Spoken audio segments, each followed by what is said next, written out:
আজ শনিবার ৬ পৌষ ১৪৩১ বঙ্গাব্দ ২১ ডিসেম্বর ২০২৪ খ্রিস্টাব্দ ১৭ জমাদিউল সানি ১৪৪৬ হিজরি শীতকাল।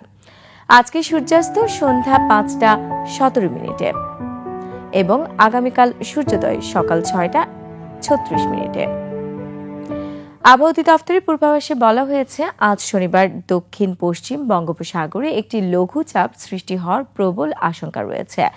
দুর্ভাগ্যক্রমে একই সময়ে ভারত ও বাংলাদেশের উপর দিয়ে একটি শক্তিশালী পশ্চিমা লঘুচাপ অতিক্রম করবে।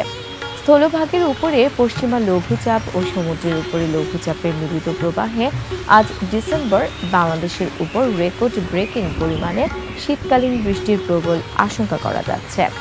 খুলনা, বরিশাল, ঢাকা ও চট্টগ্রাম বিভাগের জেলাগুলোর আলু চাষিদের ব্যাপক ক্ষয়ক্ষতির আশঙ্কা করা যাচ্ছে ভারী বৃষ্টি পানি জমে যাওয়ার কারণে। এসব বিভাগের কৃষকদের পরামর্শ দেওয়া যাচ্ছে যে আজও আগামীকাল আলুর জমিতে কৃত্রিম সেচ না দেওয়ার জন্য। একই সাথে দক্ষিণাঞ্চলের কৃষকদের পরামর্শ দেওয়া যাচ্ছে জমি থেকে অতিরিক্ত পানি নিষ্কাশন করে রাখার জন্য প্রস্তুতি নিয়ে রাখাতে।